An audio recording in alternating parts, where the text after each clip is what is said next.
क्या आपने कभी वोट देते समय सोचा है कि आपका नेता जनता का सेवक है या सिस्टम का अपराधी, जिन पर हत्या, बलात्कार, लूट जैसे संगीन केस चल रहे हों? वो हमारे संसद में बैठकर कानून कैसे बना रहे हैं?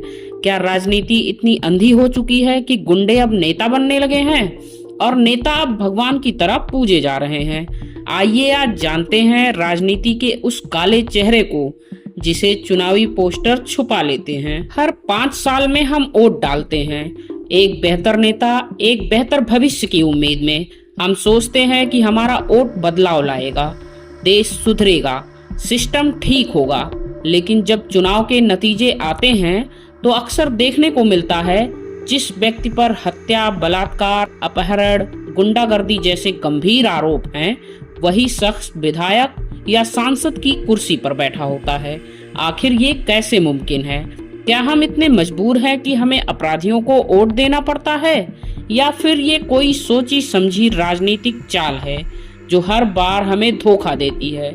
इस वीडियो में हम जानेंगे राजनीतिक पार्टियां ऐसे लोगों को क्यों टिकट देती हैं, जनता क्यों उन्हें जिताती है और कानून इन अपराधियों को चुनाव लड़ने से क्यों नहीं रोकता। साथ ही बात करेंगे उस समाधान की जिससे आप अगली बार एक जिम्मेदार वोटर बन सकें, क्योंकि लोकतंत्र की सबसे बड़ी ताकत है एक समझदार वोटर।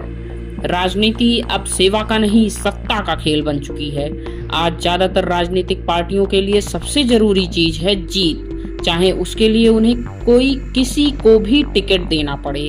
अब सवाल ये है कि जब किसी उम्मीदवार पर गंभीर आपराधिक मामले चल रहे हों तो पार्टी उसे टिकट क्यों देती है?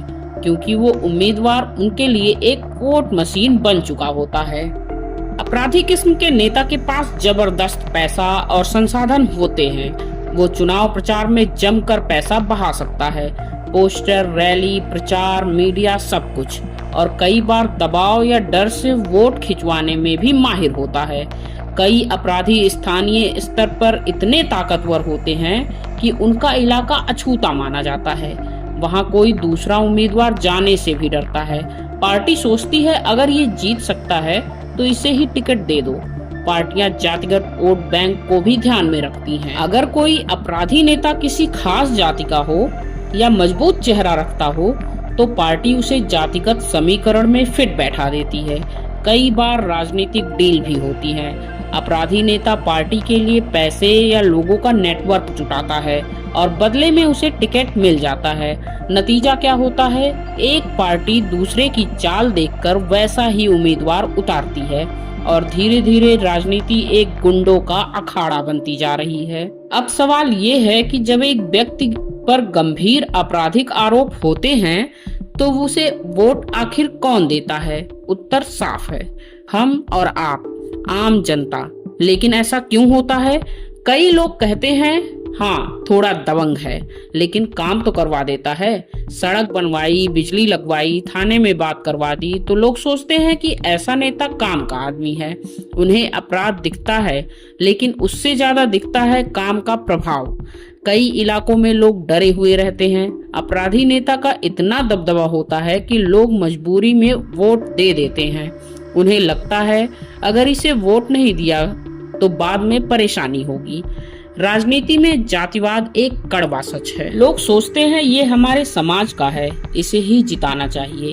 अपराध भले हो लेकिन अगर जाति मेल खाती है तो वोट मिल जाता है। कई बार लोग कहते हैं बाकी सभी नेता भी तो वैसे ही हैं, फिर क्या फर्क पड़ता है? यानी बुराई को मजबूरी मानकर उसे स्वीकार कर लिया जाता है। चुनाव से पहले नेता राशन बंटवाता है, साड़ी बांटता है, शराब बांटता है और लोग उसी छोटे से लालच में अपना वोट गिरवी रख देते हैं। और फिर वही जनता जो बदलाव चाहती है अनजाने में उसी सिस्टम को और मजबूत कर देती है, जिससे वे परेशान हो जाते हैं। यही वजह है कि अपराधी नेता जीतता है और आम जनता हारती है। अब मान लीजिए कि किसी नेता पर हत्या, लूट या बलात्कार जैसे संगीन आरोप लगे हैं, तो क्या ऐसा व्यक्ति चुनाव लड़ सकता है? उत्तर है हाँ। जब तक कोर्ट उसे दोषी नहीं ठहराता वो चुनाव लड़ सकता है, चाहे उस पर कितने ही गंभीर केस क्यों ना चल रहे हों। हमारे कानून में एक मूलभूत धारणा है, जब तक कोर्ट दोषी नहीं ठहराए तब तक व्यक्ति निर्दोष माना जाएगा। इस सिद्धांत का गलत फायदा उठाया जाता है। नेता कहते हैं अभी तो आरोप है, फैसला तो आया ही नहीं। हमारे देश में अदालतों में केस सालों साल चलते रहते हैं, कई बार 10-15 साल तक भी फैसला नहीं आता। जब तक फैसला आता है तब तक आरोपी नेता चुनाव लड़ चुका होता है, जीत चुका होता है और शायद मंत्री भी बन चुका होता है। कई बार सत्ता में आकर नेता अपने ही केस वापस ले लेते हैं। राज्य सरकारें अक्सर आपराधिक मामलों को सार्वजनिक हित बताकर वापस ले लेती हैं, यानी अपराध भी मिट गया और नेता साफ सुथरा बन गया। चुनाव आयोग सिर्फ उन्हीं उम्मीदवारों को रोक सकता है जो कानूनन अयोग्य घोषित हों, लेकिन आरोपों की बुनियाद पर वो किसी को रोक नहीं सकता। यानी अगर केस चल रहा है लेकिन फैसला नहीं आया तो आयोग भी हाथ बांधकर बैठा रहता है। कानून के इन लूप होल्स का फायदा उठाकर अपराधी न सिर्फ चुनाव लड़ते हैं बल्कि बार बार जीतते भी हैं। आजकल सोशल वर्क की स्क्रिप्टेड पब्लिसिटी चलती रहती है। कैमरे के सामने गरीबों को कंबल बांटना, स्कूल में बच्चों के साथ बैठकर खाना खाना, बीमार लोगों की मदद करना, ये सब दिखाता है, लेकिन इसके पीछे एक मीडिया टीम होती है जो इन इवेंट्स को प्लान करती है। धार्मिक आस्था का प्रदर्शन, मंदिरों में पूजा, मस्जिदों में माथा टेकना, गुरुद्वारों में सेवा करना, इन सब के फोटो और वीडियो सोशल मीडिया पर फैलाए जाते हैं।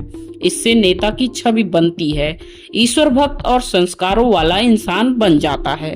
पेड न्यूज और मीडिया मैनेजमेंट, बहुत से न्यूज चैनल और अखबार पैसे लेकर नेताओं के पक्ष में खबरें दिखाते हैं। खबरों का टोन होता है, नेताजी ने किया बड़ा काम, जनता ने जताया भरोसा, गरीबों के मसीहा है फलाना नेता। अब बात आती है सोशल मीडिया की ब्रांडिंग की। प्रोफेशनल पीआर एजेंसियां हायर की जाती हैं जो video, slogan, Instagram reels, Twitter campaign चलाकर एक फॉलोअर्स बेस तैयार करती हैं।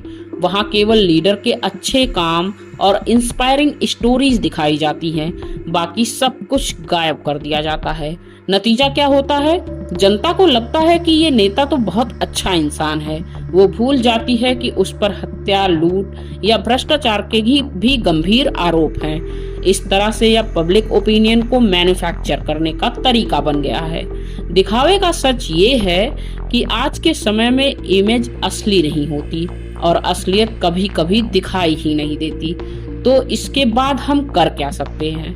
हर तस्वीर, हर खबर, हर रील पर भरोसा करने से पहले एक बार जरूर सोचें। सोशल मीडिया पर दिखने वाले नेताओं से ज्यादा जरूरी है उनके पिछले रिकॉर्ड्स, अपराध सूची और लोकसभा विधानसभा में कामकाज का हिसाब। अब सवाल आपसे है, क्या आप अगली बार वोट देने से पहले सिर्फ चेहरा देखेंगे या चरित्र भी? राजनीति तभी बदलेगी जब हम अपना नजरिया बदलेंगे। अगर आप वाकई बदलाव चाहते हैं तो सबसे पहले एक जागरूक वोटर बनिए जो जाति, धर्म, लालच या डर के नहीं बल्कि योग्यता और ईमानदारी के आधार पर वोट करता है। क्योंकि अगर अपराधी नेता चुनना हमारी आदत बन गई तो फिर हमारे बच्चों का भविष्य भी सिर्फ एक वादा बनकर रह जाएगा। इस वीडियो को शेयर करें ताकि और लोग भी जान सके कि वोट देना सिर्फ अधिकार नहीं, एक जिम्मेदारी भी है।